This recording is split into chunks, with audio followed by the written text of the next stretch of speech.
Hello, everyone, and welcome back to the Thunder Today YouTube channel. I am your host, Dylan Hibbard, and Game 6 of the NBA Finals was last night, and unfortunately, the Thunder could not pull out the NBA Finals victory as the Pacers just straight up dominated the Thunder.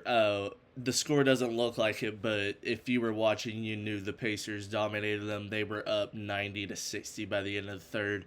But then the Thunder didn't play any starters. The Pacers kind of set their starters, and it ended up being 108-91, which made it look not as bad as it was. And if you weren't able to watch this game, you can consider yourself lucky. This was just it was weird because the Thunder, in my previous video, I was like, the key is almost like on the road, you want to force the Pacers to call that first time out, and they did. The J-Dub got going, and the Thunder were out to a quick 8-2 lead, and they had to call a timeout.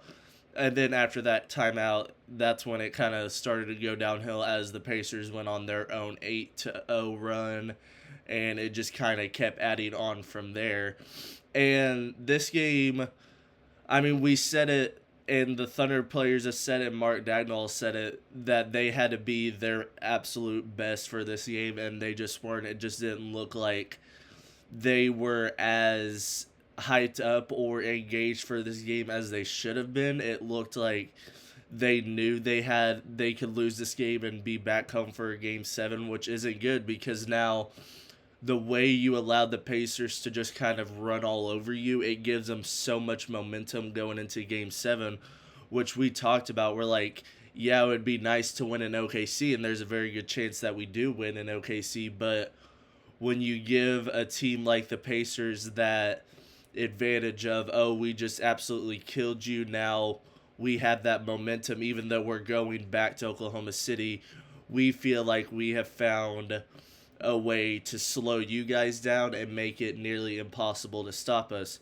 Granted, they were at home, and of course, it felt like every single shot they were shooting were going down.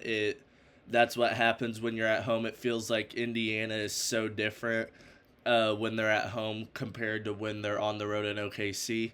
And I mean, it goes both ways. OKC, you look at it now throughout the entire playoffs, OKC's 10-2 at home, and they're only 5-5 on the road. And I mean, Mark Dagnall said it last night. This is why we played so well in the regular season, because we wanted to have this chance where if there was a game 7, and that it would be on our home court in Oklahoma City, and that's what we have up now with game 7 on Sunday being in Oklahoma City. This is why you win so many games in the regular season, to make sure if you get to this point, you're not playing a game in Indiana where it's going to be 5 times as hard to win a game, where if you're at home, you have that home crowd behind you, you're a lot more comfortable, and those role players will play a lot more comfortable in this one. And we'll kind of talk more about why I believe this game was so bad from the Thunder's perspective. The first thing is turnovers. I harp on it all the time, but the way these two teams play, turnovers are just the biggest deciding factor for me on who's gonna come out on top in that game. And you look, the Thunder had 21 turnovers in this game, and that's almost unheard of. I'm not sure if we've seen the Thunder have this many turnovers outside of game. No, the Thunder forced that many turnovers in game 1.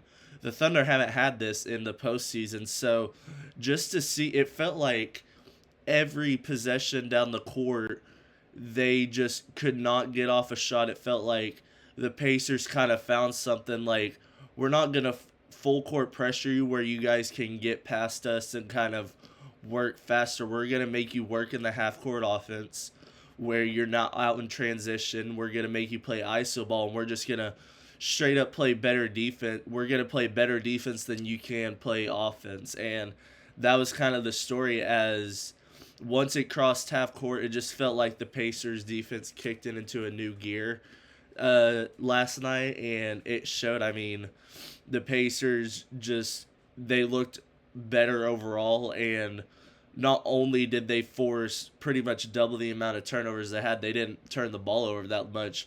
And that kind of goes into Tyrese Halliburton was playing, and he wasn't limping around. He was making an impact. Granted, it's not what you're used to from Tyrese, but like I said, anything you can get out of Tyrese in this game was uh, good for the Pacers no matter what. And the way the game went, they didn't have to play Tyrese. It felt like half the game, so that gave him even more rest to be rested up and prepped for Game 7. And, I mean, this was just... It felt like the Thunder went back to their ways of not knowing how to handle the ball. It felt like a lot of outside of J-Dub and Shea, nobody was getting anything to fall. Like, we'll kind of transition in this now because I'm bringing it up, but like the Thunder were terrible from three again, and we saw that in Game 4 where the Thunder shot 1 for 16, and now here the Thunder shoot 8 for 30. Granted, I believe like 6 of those threes were coming in the third and fourth when the game was already over. So like minutes that actually mattered, the Thunder were like 2 for 16 from three. And granted, you can say that, well, we won Game 4 shooting 1 for 16. Well, that was an outlier. And when you look at it from the perspective of Game 4, you're down and you're still able to get inside the paint, make your mid-range shots, get to the free throw line, get to the rim, you're still going to come out on top. And the Pacers helped you a little bit in Game 4, being so bad down the stretch in the fourth. And here in this game, when the Pacers are hitting every shot, you can't afford to go that 1 for 16 again or whatever it might have been, because they're going to continue to expand that lead when they're hitting threes. And if you're just chucking up threes, or you get downhill and get to the rim but you can't finish around the rim, this is what happens in this game. You end up down 90-60 in the third. And this was, I mean, this shows that the Pacers team has been underrated all year. And I was starting to get worried because I noticed everybody was writing off the Pacers. They're like, okay, Thunder in 6, Thunder are going to wrap it up. Tyrese is not 100%. Thunder will kind of just take control of that and the series. And now here we are. I think the Pacers used that as fuel because everybody was doubting them. And now here we are looking ahead to a Game 7 on Sunday where anything goes. Everybody is going to be available. Everybody's going to be vulnerable, but you have to feel still confident that you're at home and you're going to use that crowd to your advantage, and your role players are going to play better. You're going to have more confidence from your players all around, especially both these teams being so young. Like I said, I feel like this series has just kind of come down to whoever had home court advantage, and we'll see how that plays out. If the Thunder win, it kind of shows you that, because I was like, you're going to split the first 4, and then it's a best out of 3 with 2 out of 3 in OKC. If the Thunder just win their home games, they're fine. So, I mean, with both these teams so young, I feel like that plays a huge factor, especially Indiana and Oklahoma City being 2 of the best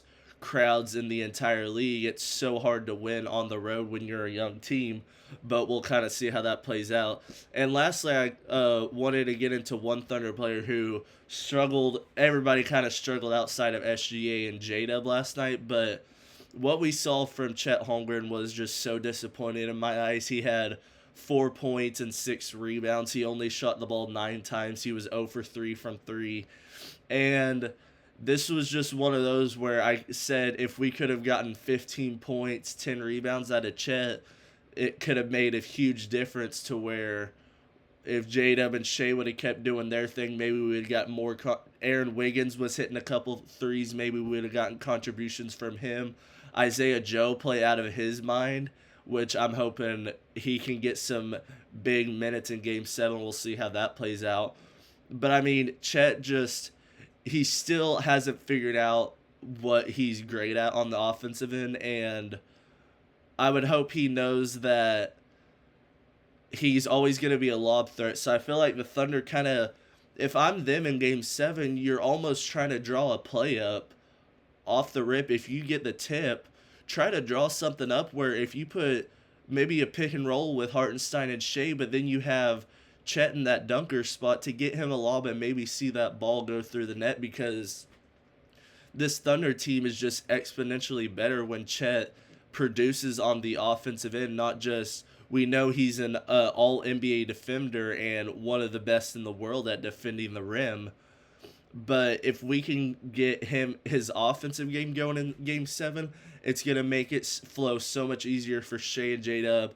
Your role players are going to play better, and it's just going to make the offense move all around even smoother than it would if he's struggling.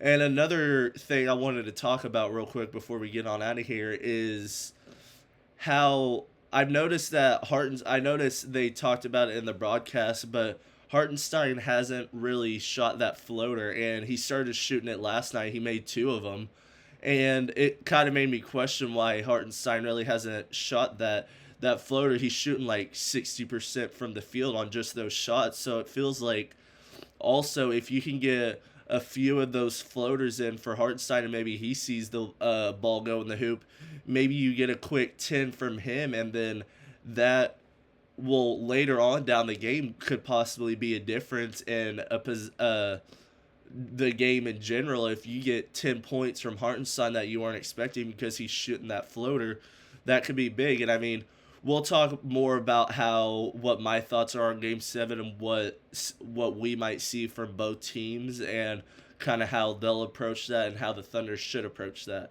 But that'll be it for me today, guys. Let me know what you guys thought about this disappointing Game 6. But luckily, there's one more game to play, and it's at home. So, and we know the Thunder don't lose back-to-back games. So, if you're a Thunder fan stressing about this, rightfully so. I mean, I'm going to be stressed out of my mind, and I'm disappointed in the way this game ended. But if you're a Thunder fan, you got to be feeling confident about going back home. You know you still got a Game 7, and you know your guys are going to be... You know they're not going to shoot 26% from 3 again. You know they're not going to turn the ball over that much. But I will see you guys in the next video. Peace.